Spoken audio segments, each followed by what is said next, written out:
उत्तर प्रदेश के 7वें चरण के होने वाले चुनाव में बसपा प्रत्याशियों के लिए वोट मांगने पहुंची है बसपा सुप्रीमो मायावती ने जमकर सभी विरोधी राजनीतिक दलों पर हमला बोला। सपा को गुंडा वाली पार्टी बताया, वहीं कांग्रेस को दलितों और पिछड़ों का दुश्मन बताया। भाजपा को पूंजीवादी और आरएसएस के संकीर्ण एजेंडे वाली पार्टी कहा। पुरानी पेंशन व्यवस्था को लागू करने और कर्मचारियों की समस्याओं को दूर करने का भरोसा भी दिलाया। मीडिया के द्वारा प्रदेश में दिखाए गए बसपा की कम सीटों पर जीत को लेकर कहा कि 2007 में भी आंकड़े गलत साबित हुए थे। हजारों की जुटी भीड़ को देखकर गदगद होकर कहा कि 2007 की तरह प्रचंड बहुमत की सरकार बनाने के लिए एक वोट बसपा के लिए पड़ना चाहिए। सब उसमें चला जाएगा। मिर्जापुर के चंदईपुर ग्राम में पहुंची बसपा सुप्रीमो का मंच पर स्वागत किया गया। अपने संबोधन में कांग्रेस पर हमला बोलते हुए कहा कि सत्ता में रहते हुए देश के विकास में रुचि नहीं लेती हैं, बहुजन समाज का कोई ध्यान नहीं रखती, पर सपा पर हमला बोलते हुए गुंडों की पार्टी है, ऐसा कहा। सपा के महापुरुषों के नाम पर रखे गए जिलों का नाम भी बदले गए।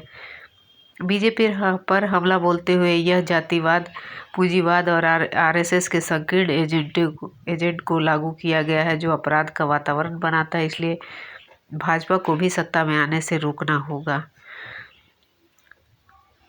मायावती ने कहा कि आदिवासी, पिछड़े व दलितों के हित में कोई निर्णय नहीं लिया गया है, सभी असुरक्षित महसूस करते हैं। भाजपा में उच्च वर्ग की जातियां भी उपेक्षित महसूस कर रही हैं। सरकारी नौकरियों में भर्ती नहीं करके संविदा पर प्राइवेट ही कार्य कराया गया है। रोजी रोटी की तलाश में लोग पलायन करते रहे हैं, जबकि बसपा सरकार में रोजगार देकर पलायन को रोका गया था। आदिवासियों को बड़े पैमाने पर शोषण किया जाता है, जबकि बसपा सरकार में इनका पूरा ध्यान रखा गया था। विरोधी पार्टियों की सरकार में यहाँ की जनता परेशान रही, खासकर कोरोना काल में जनता विशेष रूप से परेशान रही, इसलिए बसपा की सरकार को ही बनाए जो सबका ख्याल रखती है। मायावती ने कहा कि प्रदेश में बेरोजगारी और गरीबी को दूर करने के लिए सरकार बनने पर विशेष ध्यान दिया जाएगा। गरीबों को पुनः पक्के मकान दिए जाएंगे। नौजवान, किसान, बेरोजगार और महिलाओं का विशेष ध्यान दिया जाएगा। मिर्जापुर मंडल में जो विशेष समस्या होगी उस पर अलग से ध्यान दिया जाएगा। कानून व्यवस्था को लचर व खराब नहीं होने दिया जाएगा। किसी वर्ग का शोषण नहीं किया जाएगा। गुंडा बदमाश को सलाखों के पीछे भेजा जाएगा। भाजपा सरकार को जाति व धर्म के नाम पर फंसाकर केस चलाया जा रहा है, उसे खत्म किया जाएगा। सरकारी कर्मचारियों की मांगों को लेकर एक आयोग का गठन किया जाएगा। पुरानी पेंशन व्यवस्था को फिर से लागू किया जाएगा। मायावती ने कहा कि वोट पड़ने पर विरोधियों का साम दाम दंड भेद को ध्यान में रखते हुए एकजुट रहकर वोट करना है। मीडिया द्वारा दिखाए जा रहे आंकड़ों से ध्वस्त कर देना है।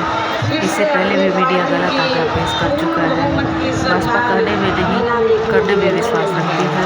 सरकार बनने पर प्रदेश के विकास में विशेष ध्यान देते हुए सर्व समाज का ध्यान रखा जाएगा। मायावती ने कहा कि वोट वाले दिन सुबह हमारी पार्टी ने